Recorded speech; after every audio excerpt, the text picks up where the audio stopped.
We had a collaboration with some Chinese scientists. Here we have a vaccine. What is the problem? Get over it. Now, if we do a really great job on new vaccines, healthcare, reproductive health services, we could lower that by perhaps 10 or 15%.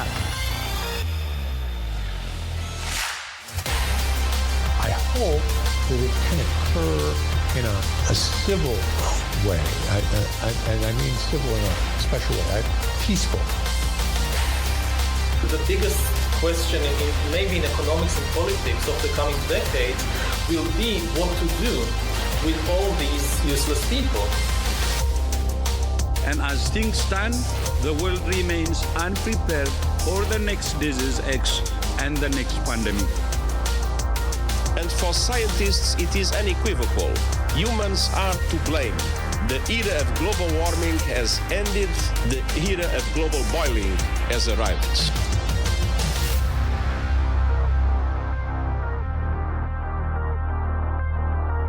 We are 5 years and 29 days into 14 days to flatten the curve. Thank you for joining us today. I'm Johnny Anderson, and I'm joined today by Jeff Nyquist from jrnyquist.blog and Jimmy from Brooklyn. Unfortunately, Trevor is not able to be with us today. He's on a plane currently at the moment on his way to the UK. Apparently to give a speech or something. I'm not sure. He didn't really go into too much detail, but wish him a good trip. And Trevor, when you're listening, we'll see you back next week, hopefully, if you get back and get over the jet lag. We'll go ahead and get right into it today. Jeff, how are you? I'm surviving. Well, that's good. That's good. Let's see if we can fix that by the end of today's. So I don't survive. Yeah, let's see if we can fix that. Right. And then we've got Jimmy. Jimmy, how are you? Surviving.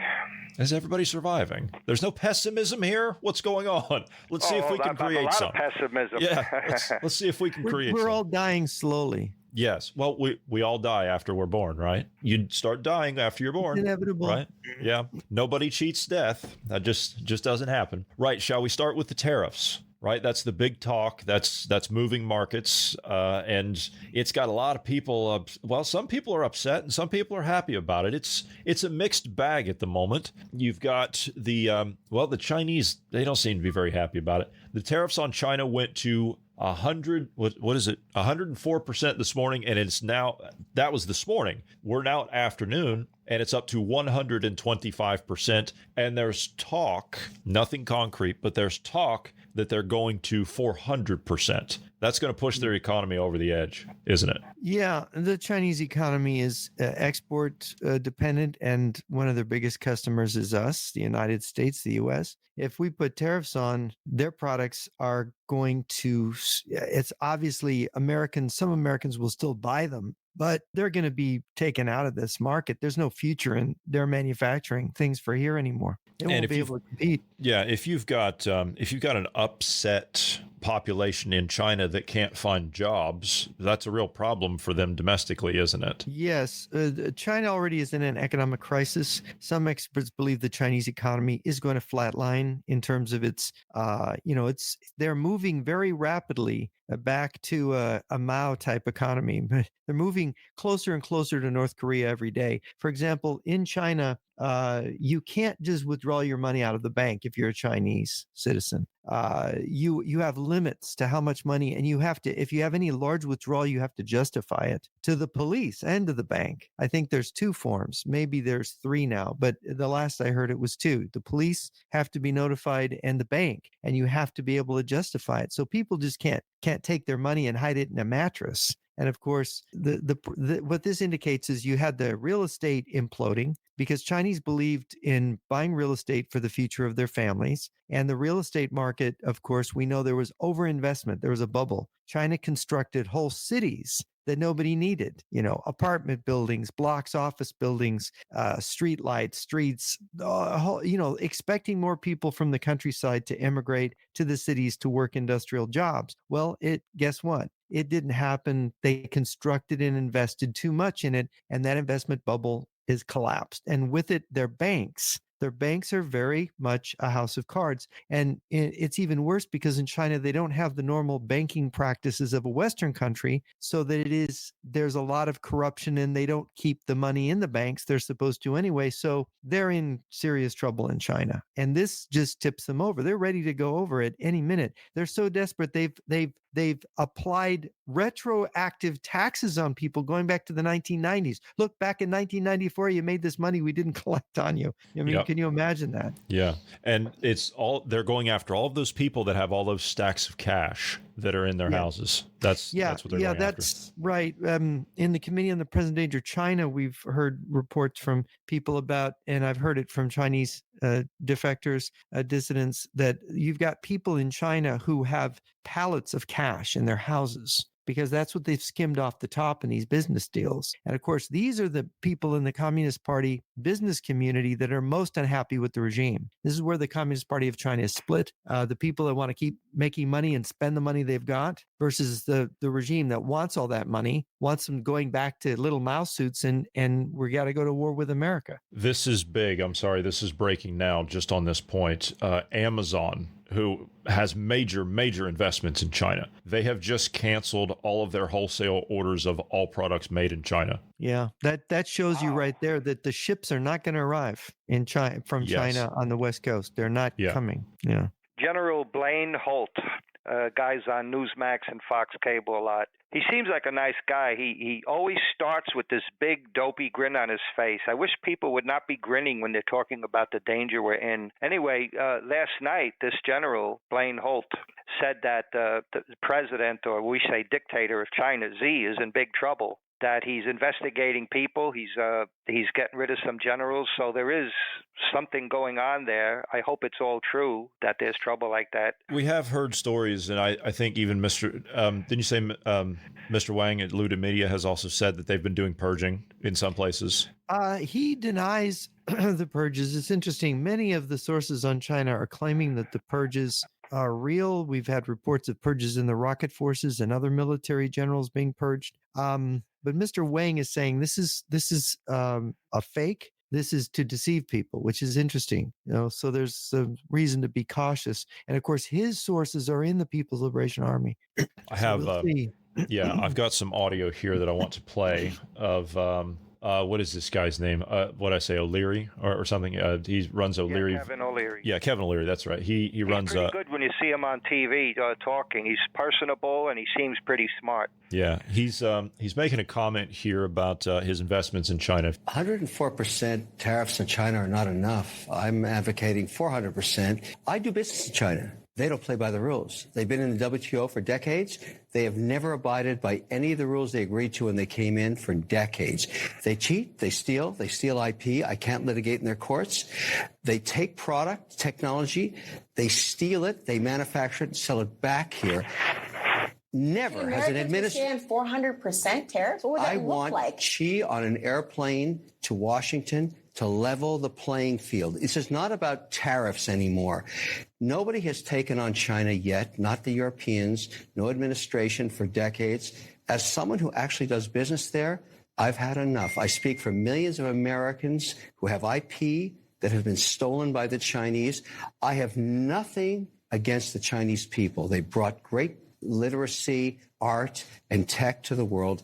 The government cheats and steals, and finally, an administration, you may not like Trump, you may not like his style or his rhetoric, finally, an administration that puts up and says enough. 400% tariffs tomorrow morning. He'll tell you why. Xi can only stay the supreme leader if people are employed. If we wipe out any business there, because we are still 39% of all consumables on Earth and 25% of the world's GDP, America is the number one economy on Earth with all the cards. We will not have that forever. It's time to squeeze Chinese heads into the wall now. Well, hold on a second, Kevin. Well, I hear you, but hold on. If we're talking about people, the average consumer, not necessarily the head honchos of businesses all across the globe, can they withstand the pressure of that sort of tax on the goods. It's short-lived. There will be. But what's your timeline compared to, you don't know the average American's timeline and what they can actually survive. There's people right now who can't survive 400% tomorrow morning, cheese on an airplane to Washington to cut a deal. Yeah. And interesting. See, the thing is, this businessman thinks the world is just about business. He doesn't realize that what the Chinese will do when these tariffs are put in is what they've been planning to do all along, which is to put all their workers into making weapons and to go to war, because their economy's sinking anyway. They know it is. Yes. They already sank themselves by starting the process of moving to a war mobilization economy, and they crippled themselves. And then Trump had put the earlier tariffs on them. So they can't see, they were so used to cheating, and they're so darn corrupt. And like he described, all their behaviors, this is how they compete. They compete by stealing, by doing all that. You're going to take all that away from them? If Xi comes to Washington, he's going to say, oh, we won't cheat anymore, and you're going to believe him? Does that really work? Yes. They think you're going to sit down, you're going to make a deal. It's incredible. It's not just the business people that I hear this from. I hear this from the academics too. A lot of academia is left wing, but I hear it from the more conservative academics, if you can find one of them. But I listen to some of them. They seem to be on the right track, but they also sit down in the same sentence and they'll say, yeah, I think, look, it's just time for us to sit down with the Russians. It's time for us to sit down with the Chinese so we can just make a deal and we can get on with our days. And it's like, you don't understand. There is no deal to be made here. These people don't make deals. The only deal that they're interested in is a deal of your surrender. That's it. That's the deal to them. Yeah. Yep. Stalin actually said publicly, treaties are like pie crust. They're made to be broken. We can't have treaties or deals with the enemy. Stalin they use said it as long as they're getting advantage with it. Otherwise, they don't pay attention. Yeah, Stalin said that an honest diplomat is like wooden iron, or dry water.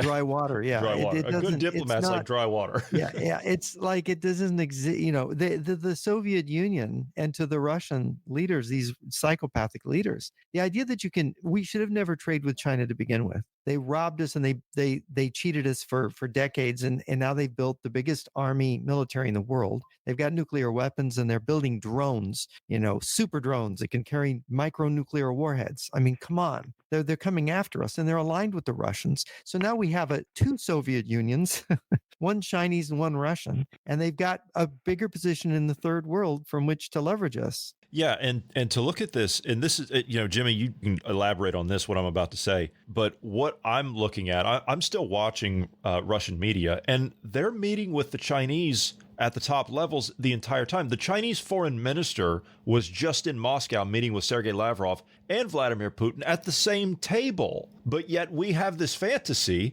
that we're somehow going to ally ourselves with Russia and break them away from the Chinese. And Jimmy, you've gone on ad nauseum about how that's ridiculous. That's all nonsense. It is absolutely ridiculous.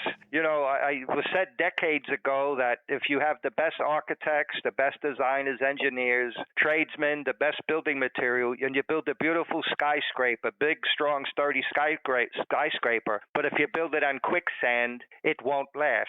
So our policy, since we think we defeated communism because of Gorbachev and outsmarting Reagan and everybody in that era, everything since then, we're off track because we're operating under the assumption that we have no more global enemy.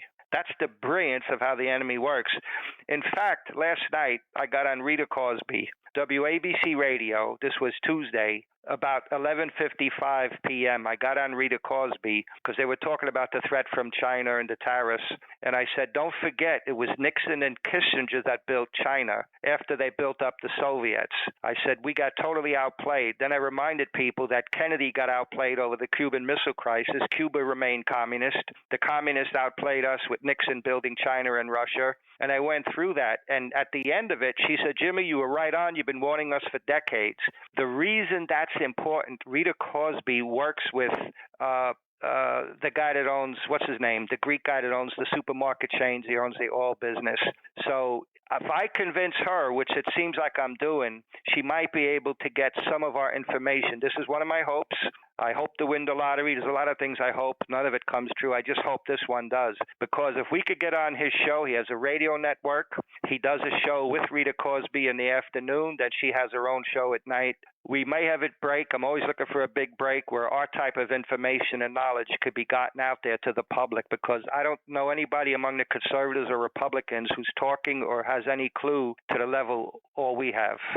So I'd like you to listen to that. If it's only like about 3 minutes, the show is ending. WABC Radio Tuesday, that was yesterday, 11:55 p.m., the Rita Cosby Show. I was the last one on before the show ended, and she agreed with me. We get totally outplayed all the time by the communists. Shall we get into the Middle East, Jeff? Oh, yeah. Well, of course, it's interesting. I spoke with Lee Wheelbarger yesterday, who is the fellow who's got this intelligence collective system. And of course, it's the opinion of many that Trump, with the military deployments to the Middle East, with the bomber set up in Diego Garcia, that we are going to strike Iran. And of course, it's about Iran having a nuclear program, Iran refusing to give it up. But what Lee is reporting is that Russia is flying in nuclear warheads into Iran. And, I hope he's wrong about this, but if that is what's going on, Russia, of course, to advance its position in Europe, would love to see a war in the Middle East because, of course, the price of oil would skyrocket and Russia would make a killing because Russia still is able to export its oil. Correct. And right now, the Russians are in serious trouble because oil is headed for a glut. They're predicting right now that oil is going to go to $40 a barrel. Wow. That's going to be devastating to the Russian economy. Yes. Drill baby drill is hurting them. And so this is a key thing. And it also hurts China, too, because China, of course, is an oil importing country. Yeah. And you've also got Trump giving an adrenaline shot to the coal mining industry. Yeah, that's Trump. Yeah, we're going to unleash the coal, too. Yeah. And he's actually tapped that as part of the National Defense Act. Yeah. This is definitely interesting times we're living in. Well, the thing that's interesting about the tariffs is, and I should make this comment, that Trump's seemingly chaotic actions of this action, it forces China to do something Russia really wants. Russia's at war now. And according to Wheelbarger's information, and Johnny and I have been looking at it, Russia is building up to attack NATO, to at least take the Baltic states, probably more. And this is if the Middle East blows up in a war, if Russia is pouring gasoline on that fire, pouring nuclear weapons on it, the tariffs are forcing China to war because China has to break out. It has to go over to a full war economy. It can no longer sit on the fence, which Russia has been wanting China to get off the fence. And the tariffs are killing the consumer economy that they've got now. So their consumer goods economy. And of course it's going to kill because so many other factories and their people are employed in factories making things for our stores. All those people would be laid off. So what are they going to do with them? Put them in arms plants. And of course they've built their plants so they can turn them over into arms manufacturing. So all those things in Walmart and Winco, Costco, whatever that you see that's made in China, all those things won't be made, but it'll be weapons. One of the things to this point we've talked about before is the stability, and I've been saying this for years, watch the German banks. Keep an eye on the German banks. We know the German banks are in dire straits, and if it triggers here, then it's going to go around, it's going to make a loop around the world. There's a statement from Deutsche Bank this afternoon, and you and I have looked into just how much trouble they're in. And here's the actual quote from Deutsche Bank this afternoon. "We are entering uncharted territory in the global financial system with simultaneous drops in the price of all U.S. assets, including stocks, the dollar, and bonds." The global head of foreign exchange research at Deutsche Bank wrote in a research note, "It is very hard to foresee market dynamics in the coming days." He added, noting that the Trump administration's trade policies were encouraging the sell-off in U.S. Treasury bonds amid aiming to shrink trade deficits in major trading partners could reduce demand for U.S. assets. Yeah, that's you're headed for massive dollar inflation. But Trump's tariff policy caused $9 trillion in losses in the world markets. And of course, now today, the news is Trump announced a 90-day pause on many of the retaliatory tariffs, not on the Chinese, is my understanding. I spoke to someone earlier today, and while leaving in place a 10% baseline tariff, quite a bit more acceptable than these higher tariffs. But he's increasing China's to 125%, as you said earlier, Johnny. And of course, it's only a 90-day pause, but the markets rallied quite a bit from this. But it's Trump is its volatility. And I don't know why, this 1974 law where Congress, that has under the Constitution the right to raise tariffs, passed a law giving that right to the president. U.S. Congress needs to take that away from him, because he is creating massive chaos in the Western economies, in the world economy, that will result in a world depression if he's not stopped from this. Because you cannot just simply every day take away or announce tariffs, because businesses don't know what they have to plan for if it's changing from day to day. Yeah. To this point, and we were talking about this before, the Europeans have said, okay, we'll drop all tariffs, right? Because we were concerned about the Europeans having tariffs levied against them, right? You don't put tariffs on your allies, you put them on your adversaries. Well, okay, you've applied them to our adversaries. You haven't put any on Russia. I'm not quite sure why that is, but you've levied them against China. Okay, fine. Fair enough. Europeans? No. But the Europeans have come to the table and said, all right, we'll go 0 for 0. But Trump said that's not good enough. 0 for 0, we'll take that, but you're going to take LNG from us. You're going to take liquefied natural gas from us. That would be devastating to the Russian economy too, because yes, it would be. Yeah, it would be. It's interesting. Trump is so erratic, and this is the thing that for the people that say that Trump is a Russian agent, I want to clarify. There was this testimony. I think it's perfectly possible that the two KGB and one GRU guys saying that Trump was recruited by Department 6 of the KGB back when he married his first wife. This is entirely possible. This testimony, but it doesn't mean he's an agent now. Because remember, he divorced that wife when the Cold War ended. And the question is that also there's this, and this was explained to me by Colonel Stanislav Lunev, the Russians have had long experience of recruiting people that become government ministers, even prime ministers and presidents. But we don't know about it because they've never exposed one of their agents. There's been like Hugh Gaitskell of the British Labour Party was accused in the spy catcher scandal. Of course, he was long dead by then. But we have accusations against certain Finnish presidents and other people in outside the Eastern Bloc. But the thing is that they developed this idea, the Russians did, that when an agent reaches a certain rank, they say, you're not an agent anymore. You're just our friend, because they don't want bad feeling. They don't look, we've helped you and we're glad to see you succeed. We hope you're still our friend. In the case of John McCain, for example, who was tortured by the communists and forced to do things. And there's evidence that McCain was that they used brainwashing techniques on him. They did things to John McCain. John McCain, to assert his independence from that, picked the Alaska, Sarah Palin, the Alaska governor, as his running mate, I think purposely to mess with him and say, if you ever expose me or anything, or you do anything to me, because I'm going to do things to you, right? You got this woman to contend with, because he bore a grudge, right? And they know they got an agent that there's any bad feeling between that agent and them. If they've abused him in any way and he becomes president, he's got the button, he can get revenge. And they can't expose him, because if they expose that a head of state is one of their agents, then every country in the world is going to be looking at all of its head of states and start investigating and discovering where the Russian agents are in their governments. And the Russians don't want that. No, they don't. But we do need those investigations. They do need to happen. Yeah, we do. We do. Yeah. We need to do that. Absolutely. Yeah. I've been saying for years now, I said, look, it does not matter what kind of governments we have. Yes, if you have a conservative government, yes, that might stave off the inevitable for an extended period of time. However, your assessment a few weeks ago saying voting for Trump has probably just put us on the speedboat to hell instead of the slow boat.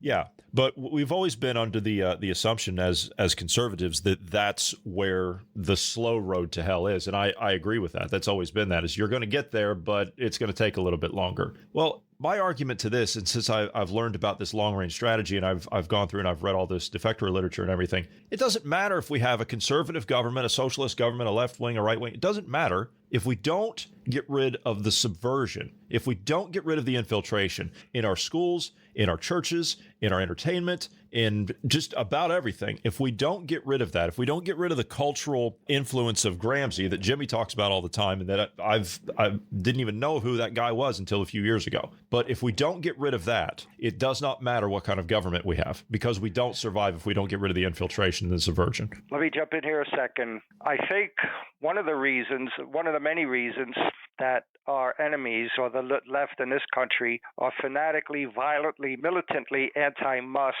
we finally have a guy with a lot of money that's on our side on most levels. Imagine if Musk wakes up and starts spending his money to do the work we do and do it Doge. Look, investigate the communist movement the way he's investigating corruption. Could you imagine? So the left is smart. Maybe not the people in the street, not the Democrats. A lot of these are just useful idiots, dopes. But the people who plan and strategize, they're always many, many steps ahead of us.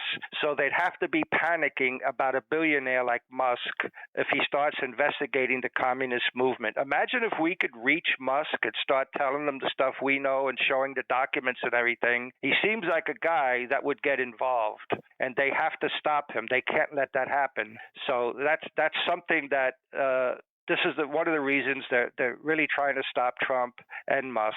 The enemy, everything was rolling smooth until now. So they alter the way they work a little bit. Let me make a comment. I think, I was in political science, and I've studied, the history and political systems and how politics works. And it's very complicated. And what you find out is that it is like car mechanics or engineering. There's a certain expertise that you need in political positions. You think politicians are just people that open their mouths and talk. There's a lot of technique and understanding that goes into that. And I think what you've got with Musk and what you've got with Trump, whatever their connections to China or Russia in the past, which many of our businessmen and politicians have these connections, and it's hard to read them. But the thing that's decisive about them is their profound ignorance. And I go to John Bolton. John Bolton, I hesitated I got his book years ago. I read it. I was thinking, this is really bad if what he's saying is true. And everybody badmouthed John Bolton. He was national security advisor to Trump in his first term. And I realize now, watching this second term, where Trump is not constrained by Pompeo and Bolton and others, where he's unconstrained, where he's got people who are more yes men and lackeys around him, that I realize that this is a man who is profoundly ignorant. He's not a man who listens. He doesn't understand, and he needs very assertive advisors who are confident in their knowledge, not people like Hegseth, not people like Marco Rubio, who is a little bit afraid to sometimes assert himself. But you need people like Pompeo and Bolton, who were very strong, to restrain him, because according to Bolton, Trump was going to leave NATO. He was going to go make a speech and leave NATO, and Pompeo and Bolton talked him out of it in his first term. And and another example is when Trump gets booed at his events for bragging about the vaccine. And he actually asked a performer, I don't know the guy, in a dinner, why people booed him. And the guy explained it to him, and he was like dumbfounded. He couldn't believe that people had this thought about the vaccine. And it shows that the guy lives in a bubble. He is not really in touch with the political realities around him, not even of the reality of what his own followers believe. It's amazing. And you've got the other things we're now hearing out of some of the people that are surrounding him in the inner circle. You got Steve Bannon talking about Trump taxing the rich. You've got him also saying now that he says, I know who I'm voting for in 2028. I'm voting for Trump. And Trump's now talking about a third term. Excuse me? I don't think anyone was hearing anything about third terms. Since when are we going to do that? Talking about that for a while. Yeah, they have. I think Trump was playing with them. You could be president for more than 8 years, because if you're vice president and the president dies, and so so then you become president for 2 years, let's say, or even 3 years. That doesn't stop you from being president twice by winning your own presidential race. Yeah, that's true. That doesn't count against Trump. Trump could be saying this. Yeah, you're only allowed 2 years of another president's term, though, as vice president, according to. Okay, so that adds up to 10 years instead of 8. Yeah. So, but Trump does that. It gets the left crazy. Sometimes I think he does that because it kind of throws them off. But you can't name anybody in government. I don't know anybody in government that understands the communist movement. I was really startled when Marco Rubio, interviewed by Mark Levin. Marco Rubio says to Mark Levin, nobody knew anything about this Marxist stuff, Mark, until you wrote the book, American Marxism. So that's enlightened me that people from communist countries a lot of times are anti-communist, but they don't understand anything about communism. Most people don't, because it's very difficult. That's right. Like you, Jimmy, you have to read, and it's technical. It's very technical. I don't know if either of you know who Lindy Li is. She's a Chinese-American. No. You mentioned that name to me the other night while we were talking. I saw her interview with Sean Ryan, and it's very fascinating interview because it's what you were hearing from people from the left that are defecting over to MAGA. And these are left people that, she served Hillary Clinton. She served Biden. She was very close to Biden during his administration. And she's jumped over to the other camp. She's a MAGA person now. And she's saying, well, I always was really a conservative. It's kind of funny when you're Hillary Clinton's, on Hillary Clinton's team and you're on Biden's team, and suddenly you're depicting yourself as, well, I always was a conservative. And she's saying the Democratic Party is dead. The Democratic Party is done. They're basically done with. The future is with these Republicans. And you've got a lot of people from the left joining MAGA, not just the MAGA communists. And it's because they realize that Trump is not really anti-left, is what they're realizing. Yeah. And it's a useful thing for and maybe some of these people are, many of them are opportunists, but I have a feeling that it's very similar to what we saw with Solidarity in Poland, where when Solidarity was first being effective in Poland, the communists ordered their people to join Solidarity in large numbers and take it over. Yeah, and you're seeing you're seeing people from the left. They're joining some of these Turning Point conferences. I just had a thing up there on the screen of one of the guys from the Young Turks who's been far left on MSNBC, CNN, and Piers Morgan and all the rest of it for years. They're joining the Turning Point crowds, talking about how great it is and how welcoming everyone is in the conservative side, and how the Democrats have just lost it. Yeah, well, go ahead, Jimmy. If you're on the left and you're pro-worker and pro-union, but not a communist, and Trump is helping the workers, some people from the left could embrace Trump for that. Not everybody on the left. I have to keep forcing myself to realize this. Not everybody on the left is a communist or enemy agent, because you have the old Democrats who are loyal Americans, pro-union, the blue collar. Now, the fact that Trump is reaching out and helping the blue collar, the middle and lower income people, I could see some people that were on the left but not communists could appreciate what Trump's doing. And if the Republican Party is going to be the dominant party, I could see why people for their career would kiss up among the Republicans. So I don't think that I'm not going to start denouncing Trump yet, because the mess here we're in, he didn't create. So he's trying to fix it, and he's not he's a builder. Like, his forte, his knowledge is in business, and he thinks he could transfer his business knowledge into the political realm. But that's because people just don't understand communism and communist. That's a weakness we have throughout, from left all to right. There's very few people who pay attention.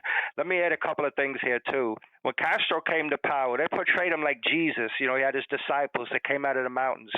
The communists, right, there was a big organized communist underground in Cuba before Castro came to power. And then you had global protests against the Shah of Iran. They toppled the Shah. That was organized by the communists. The communist parties around the world brought out protests against the Shah. That's in the communist publication. Then you had communist protests in support of Angela Davis. It was reported that these spontaneous outpourings around the world in support of Angela Davis were organized by the communist parties.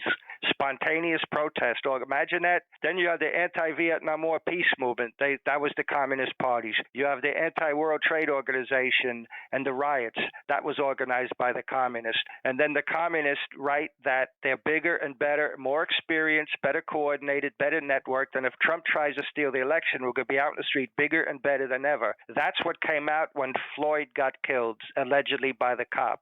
So everybody's ignoring the communist. Not us, but most people, most everybody's ignoring the communist. Now, what I said on Rita Cosby last night, you can't be a mathematician and not use the zero. There's no way you could work and use mathematics without the zero. I said that's the same way you cannot talk about national security and threat assessment without somebody understanding the communist element, because that's a part of everything. Just like a zero is fundamental, you need that when you're dealing with any mathematics. You have to know something about what the communists are and what their goals are. That's the problem. We're not going to get anybody in there unless you get elected, Jeff, or you, Johnny, or me. Heaven help the country if I get elected. But we're not going to get anybody like us unless we could get near these people. And that's the conservatives that are blocking this information we have. The conservatives are blocking our information from getting out to the mass of America. And that's extremely important. We can't be successful until people understand at least part of what we know. And I don't see anybody out there in the public, in the political media realm that talks or sounds or thinks like us. Well, Jimmy, if I got elected, I can tell you right now, I would be more hated than Donald Trump would be, because I would have investigations. I would turn over every single table. Not to mention the fact that the two of you and Trevor would have desks sitting in the West Wing. Well, I would quote my favorite anti-politician, who was probably the greatest anti-politician in American history, William Tecumseh Sherman, who said, "If nominated, I will not run. If elected, I will not serve." Yeah, I could not imagine going into that. I was asked, I don't know if I ever told either one of you this, I was asked to go into politics almost 20 years ago. Some business people approached me and they asked me to do just local council stuff. They asked me to go into that. And they said, look, we really like your standpoints. We really like your ideas. So we want to get you, on the ticket to run. And I said, no. I just wouldn't do it, because you get into that and it's all about, everything in politics is about money. Once you start taking people's money, then you have to do things for them if you're in that position, or they're not going to support you. And that's it. So I don't want to ask people for money. I don't want to be beholden to people that give me money for campaigns or anything like that. And I never did find an appeal getting into public office. I would just say, if somebody forced me into politics, I would just say, well, I thought you gave me the money because you believe in the things that I'm doing. Gee, I guess didn't that's know one you were. way. Yeah. It's like, I just didn't understand that. So you wanted something from me. Of course, I'd only served one term in Congress, right? 2 years. And then I'd be leaving out of a dumpster somewhere. Yeah. I do have, since we're on that point, we're talking about something along those lines. I did have a request from someone. They want you to tell the story again, Jeff, of how you were recruited. Oh, attempted recruitment. Yeah, attempted recruitment, yes. Well, it really began. I was getting a teaching credential in 1983, and my master teacher was a communist. I didn't realize it. She invited everybody to a meeting at 7 p.m. at the science lecture hall. And I didn't, I worked for AT&T at the time, and I had the night off. So I thought, well, I'll just hang out on campus. I'll get dinner here and I'll go to the meeting. And I went to the meeting, and it was communist literature on the tables, Communist Party USA. They were really big on anti-apartheid stuff back in those days. And of course, I went in there. There were maybe 40 people attending. My master teacher was there. I saw some other faculty members there, but it was a guy with a Marx-like beard. He looked just like Karl Marx, and he was giving a fiery communist speech. And of course, I was like blown away. I thought, well, I should, put away my prejudice and just listen to see if I can understand this. And so I thought, I'm going to get up. I want to get a sense of his personality. So I resolved that I would get up and I would run up to the stage and shake his hand to just get the feel of him. And of course, and congratulate him on his speech. Well, everybody there saw that as I was agreeing with him, that I was that I was a strong communist. But it wasn't what I was doing. I was so stupid. I was just thinking about, I want to, get the feel of this crazy person. They couldn't have imagined, but I was so dumb. I didn't realize how it looked. And so they treated me like one of their own. And so I was allowed to see things. And then, I ran out of money. I had to leave, and I came back to the program 2 years later, got my teaching credential, and then went into graduate school. And when I was in graduate school for political science at the same university, I get invited to lunch by this lady. I knew she was a communist. She's 40 years old, divorcee, graduate student. I never thought she liked me at all. And she invites me to lunch. So I go to lunch, and in the middle of lunch, she says, well, they want a commitment. Right. And I'm thinking, oh my God, my first impulse was to say, who are they? But then I knew that would be totally dishonest. So I thought, what do I do? And I kind of prevaricated during lunch. And then I thought, I have to tell her the truth. So we're walking back to campus from the restaurant, and I say, look, I can't give them a commitment because I don't believe in Marxism. And she looked at me and she said, okay, I understand. And that was it. Here's the question though. If you had said yes, obviously it went against your beliefs. Okay, so that's it went against my career. Of course. Well, yeah, but that's the thing. If you would have said yes, what kind of doors would have been open for you? Because this is what happens in academia. Is the point I'm trying to make. I would have probably gotten a pretty good assistantship. I would have been asked to study and do extra things. I would have become a member of a cell there on campus. One of the, I would have been officially, then I would have been committed, and they would have set things up for me. And of course, my path to getting my PhD would have been completely greased, and I would have had a career where they would have, and then they would have had me do additional education that communists get when they're in a cell of what you're going to do, how you are going to be used, and how, dedicated you are to the cause. And it's like having a double career. You're both an academic and you're both helping the communist movement. That's what it would have been. Because I could see these other people. I could see how the paths were greased and they talked about it, That's an ideal, if you were a communist, that's the ideal situation. You're a communist, you get paid to be a communist. Look, we're anti-communist. We don't get paid to be anti-communist. No, we don't. We do not. We get shown. That's why now the last 5 years or so, I hear this term influencers. People getting paid to shape opinion or to get people to buy products. It's a relatively new term as far as I know, influencers. Well, the communists had influencers for decades. They have agents of influence. Now, our side calls them spies. There's a big difference. A spy steals information. An agent of influence is far more dangerous because it shapes opinions, it shapes policy. When you had President Roosevelt surrounded by Soviet agents, American communists, look at the mess they got us in. So the communists have the media, they have the schools, the teachers, all influences shaping what we know, what we believe, and what we think. That shapes how we vote. This goes back to Gramsci, the ideological erosion of the bourgeois order at every level, social, cultural, political, economic. That four things covers everything. It covers everything that's going on in America and around the world. It's got a huge chunk of American people hating America, hating white people, and hating people that have no sexual questions. It's absolutely amazing. This is all out in the open. It's all public. In fact, I looked up some of the interviews I did with you, Jeff. I wanted to see responses. One person complained about me, something like, what is all this big deal with Jimmy from Brooklyn with this communist papers and stuff? Those papers and books are everywhere. Anybody could get them. That's the point I was making, that this is all out in the open. It's not a secret. It's not even a conspiracy. This guy didn't get it or was just trying to find a way to screw me up. The fact that anybody could read the stuff that I have, and it's gettable, it's obtainable, but I did it, I read it, and then I passed it around to everybody, and I was exposing it on the radio for like 38 years. So the fact that the literature's out there doesn't mean anything if our side doesn't utilize it. Well, it is a conspiracy, Jimmy. It's not a conspiracy theory, but it is a conspiracy to undermine our society. Yeah, it's conspiracy. Yeah, but conspiracy is usually something. Conspiracy is something secret. I usually say that if there's a conspiracy, the conspirators are the one ignoring it or covering it up or denying it. It is a secret, though, Jimmy, but it's kind of an open secret. You can't organize on that level without a certain amount of it getting out. But they cover their tracks. They definitely do. Most people don't believe that it exists. Or that if it does exist, it's just a handful of crazy people, off in a corner doing something stupid. That's the problem with the conservatives, because they're the ones. When I was a kid, being a conservative, part of that was being anti-communist. Gorbachev took that away.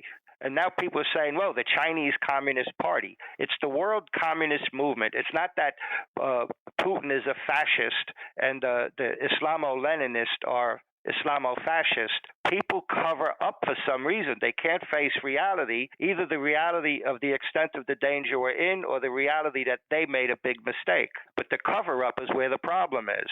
The communists are not covering it up. Yeah. The thing is that you need to operate. It's just like the way the Russians do things.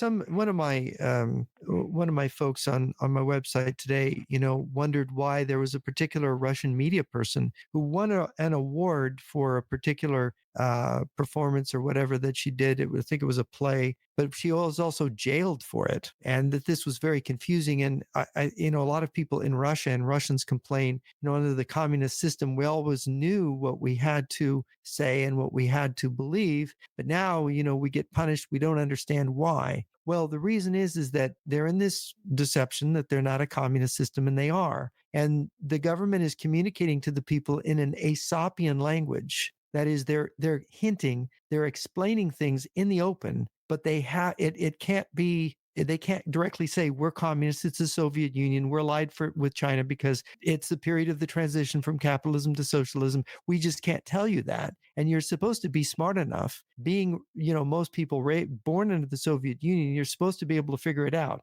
And if you're too stupid to figure it out, we'll just jail you for being stupid. Well, the conservatives now seem to be celebrating that woke is over, DEI is over. We always celebrate the death of the monster, but the monster keeps coming back, like Freddy Krueger, and who are the other ones that keep coming back after they're supposedly dead? Alexander Dugin. He's the new Freddy Krueger. Yeah. He is the new Freddy Krueger, yeah. And Dugin's new thing is he's calling Trump a libertarian Stalinist. Get that one, Jimmy? Yeah, that's clever. He's a libertarian Stalin, actually. He calls him actually a libertarian Stalin, which is a sort of a contradiction in terms, but he just loves it. And of course, the libertarians are very pro-Russian. You go to Lou Rockwell, the von Mises Institute, you go to the, Ron Paul and his son, Senator they're very pro-Russian. Senator Paul from Kentucky. Did I hear right that, because I'm kind of lumping all these people in, did I hear right that Judge Napolitano went to Russia? Yeah, that's what I heard on one of the callers today on the John Moore show said. Napolitano has been one of those to hang out with Colonel Douglas McGregor and, of course, Scott Ritter and Tucker Carlson, these other rabidly pro-Russian people. So it doesn't surprise me. Has anybody heard anything? Because I know in the past, Mike Savage was fanatically pro-Putin. Now, I haven't heard anything lately from him. I don't know if he's got a show. I don't listen anymore since he hung up on me. Yeah, he does podcasting now, but if I understand it correctly, didn't you say he's got a show on Newsmax as well? He comes on occasionally to be, questioned like a guest. He doesn't have a regular show as far as I see on Newsmax. I see. Okay. Well, the last I heard, he was still kind of, let's sit down with President Putin and make a deal kind of thing. That was the last I heard from him. Yeah. Yeah, President Putin. Boy, So, and if I understand right, I believe didn't his family immigrate from the Soviet Union? He talks about his family came from Russia, yeah. Yeah. I don't know. It just shows how they turn all this back around on itself, and they get everybody parroting their points. I mean, I don't know if you've heard this, Jeff. There was a new poll taken here today because the conservatives, the CDU, the SPD, and another party, they've formed a coalition here. They finally got it underway. And after that coalition was formed, the AfD took top spot in the polls, and they're rabidly pro-Russian. People were angry. I think a lot of people were angry that the CDU did not unite with the AfD and attempt a coalition. And I'm not sure why. I mean, the CDU, and why would the CDU not think that they could govern with the AfD because the AfD is so different on this question of Russia that they could not get along? I guess so. I don't know. I think it's just they're trying to unite to just keep the AfD out. That's the only objective here at the moment. But I think people are more upset with the fact that once the CDU got in, once Maris and this crowd got in, they literally turned everything. They turned around on everything 24 hours after they were elected. So everything that they promised, they promised to stop the immigration, the Muslim immigration into Germany. Yeah, that is very disappointing when a CDU politician does that. That destroys the trust in the CDU. That's right. Germany is really suffering. I mean, you're there in Germany with these knife attacks from Muslims and this huge Muslim population they absorbed a decade ago, which they should not have absorbed. Thank you, Angela Merkel, for that. Yeah. Decades ago, there were Muslims attacking buses in France with firebombs. And in some of the communist publications I read, groups connected to the Brecht Forum. The Brecht Forum is now called the Brooklyn Commons.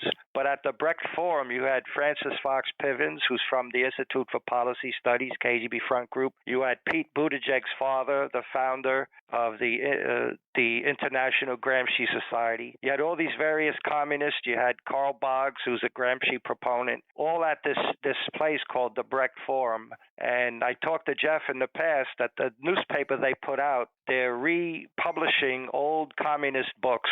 And it's two publishing houses, one headquartered in Moscow, one headquartered in New York at the Communist Party headquarters. So that's all in that newspaper, The Independent. That newspaper had a big 2-page article supporting FARC in Colombia. That's the drug cartel group, terror group in Colombia. So this is highly, highly organized. And you've got people like Jamie Raskin's father was a leader and founder of the KGB Front Group Institute for Policy Studies.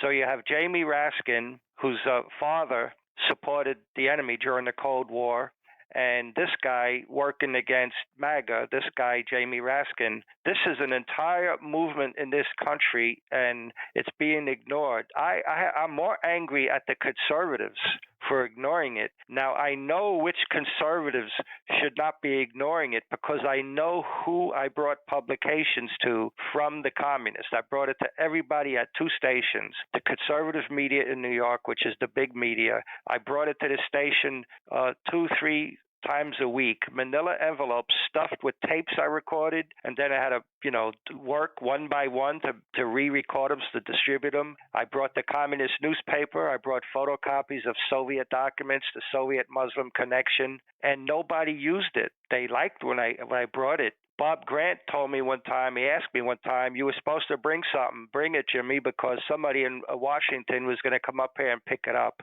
So somebody in Washington heard what I'm doing and was supposed to drive up to New York to meet with Bob Grant to pick up. I don't know why Bob Grant wouldn't just mail it to him. But for some reason, we have a blockade.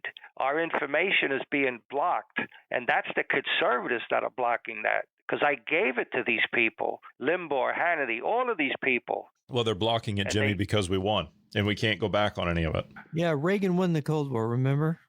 Jimmy, we're supposed to repeat that until we die. Repeat until death. This is the problem is that when you make a mistake about something, then, this is my complaint as well. When you make a mistake about something, you stand up and admit, okay, I was wrong about that.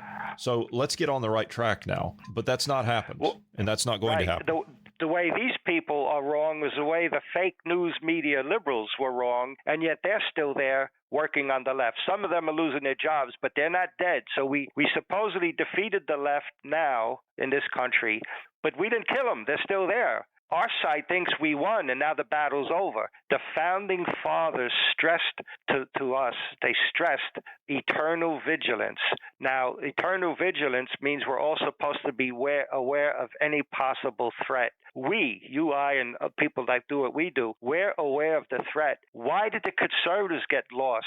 They're lost in quicksand, in fog, while there's a tornado and a volcano going on, and they're totally clueless in the world they're living in. How could people live like that? I mean, I one time said that I hate to be wrong, talking about something I made a mistake with the communist. I don't mean that I hate to be wrong because of me. I hate that I missed something because I stress and I take a certain amount of confidence and pride in the work I do, like all of you would take pride in everything, the work and understanding you have.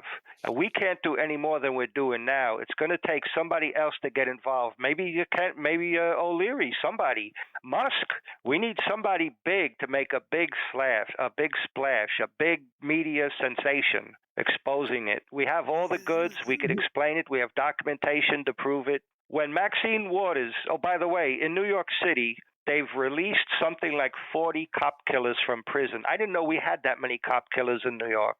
So the Democrats are fanatically pro-life for cop killers and terrorists, just as they seem to be fanatically for abortion. Now look at the results.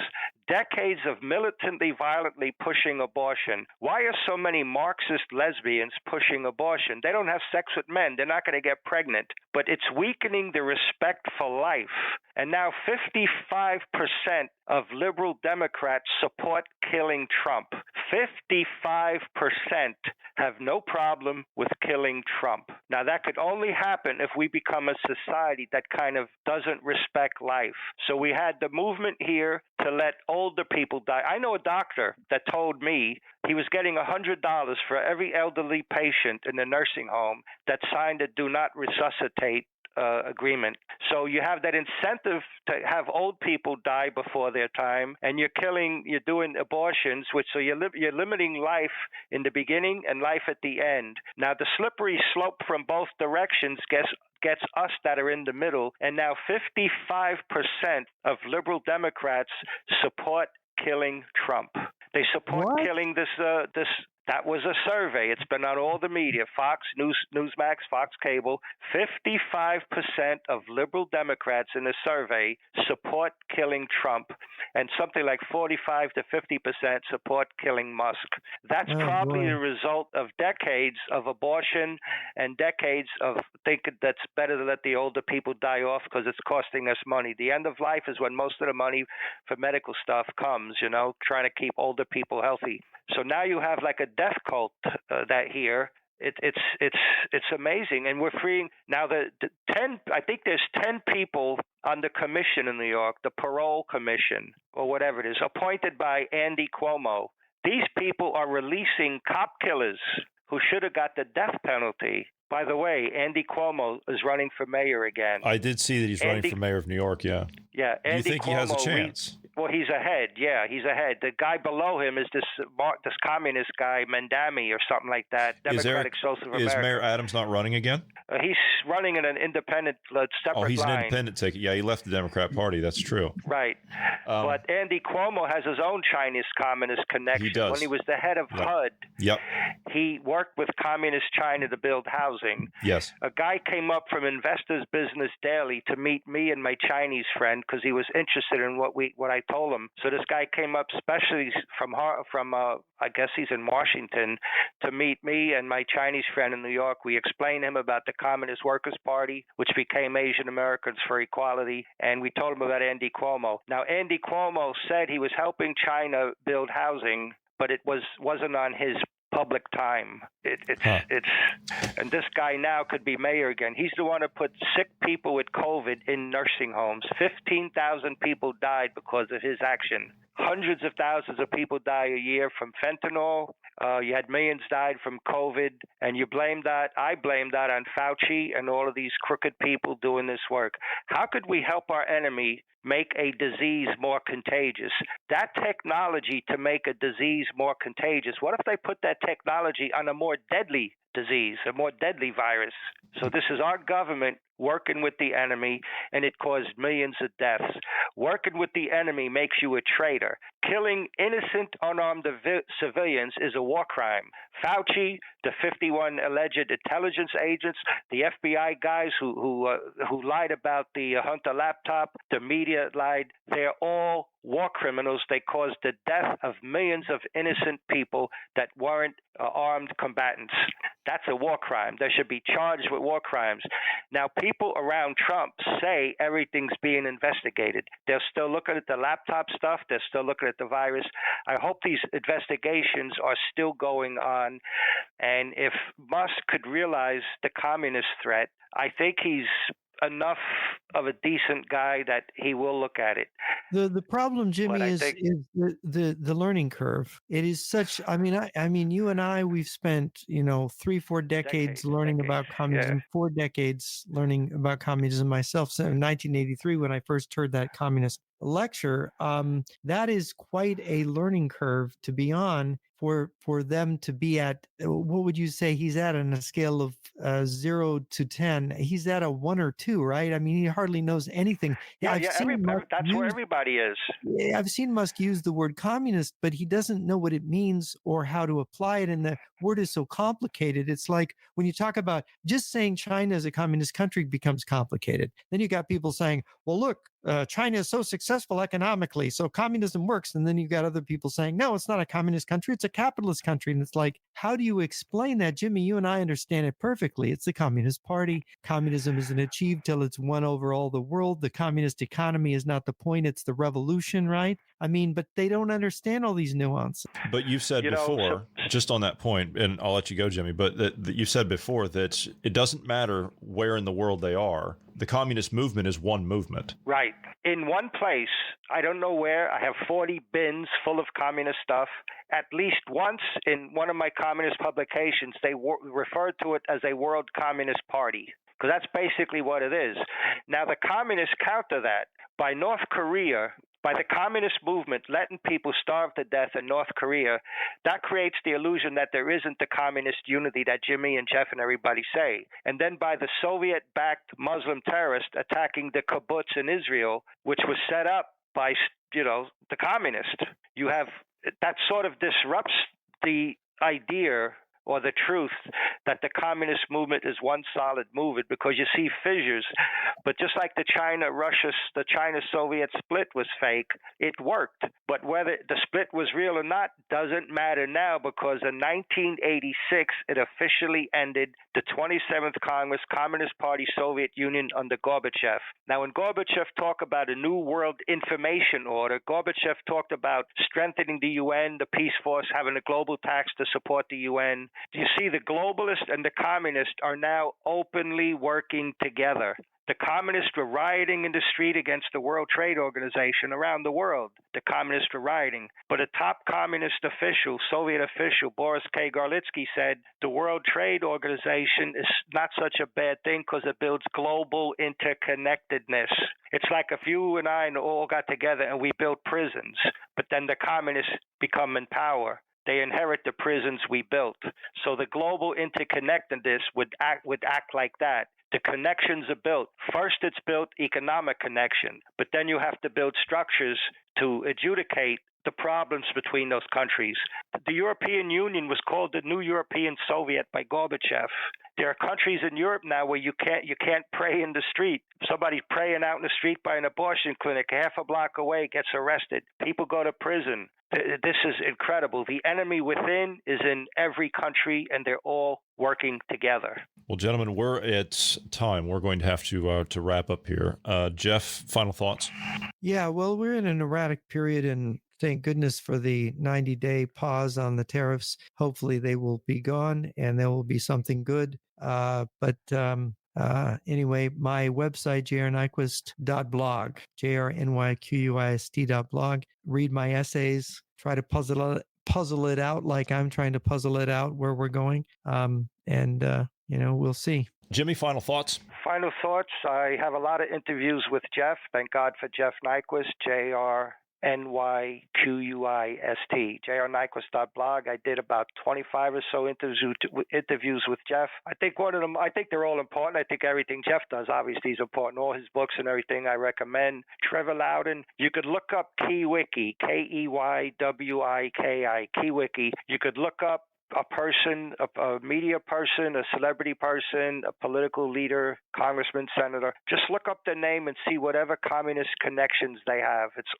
Would be all on KeyWiki. Now, I have communist connections too, but I'm an anti-communist. So anyway, KeyWiki, I stand by that. I've given Trevor Loudon a lot of information. Some of it he can't publish because I couldn't document it. So whatever Trevor Loudon publishes is stuff that's documentable. The same way the interviews I do with Jeff, almost all of it is straight from the communist press, both Soviet and American Communist Party. World Communist Movement is a threat. It shapes how we think, shapes how we live, shapes how we vote.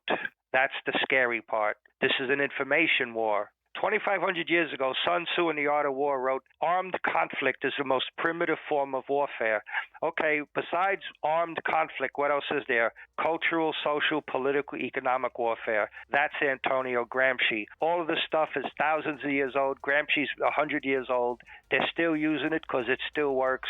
We can't wake American people up. We could wake the American people up, but we need the big microphone. It's the conservative media that's holding back the security and knowledge this country needs to vote right and to plan. I mean, we're in a mess now. It didn't come out of nowhere. This is we're now in over 100 years culmination of over 100 years of communist activity in America and the world. This is now the culmination of all of it, and people are shocked and surprised about the mess we're in. All right, gentlemen. Well, it's been a great conversation. I look forward to speaking to you all again next week. I'd like to thank both of you for being here today. Thank you to all the listeners. God bless everyone, and have a great evening. God bless everybody.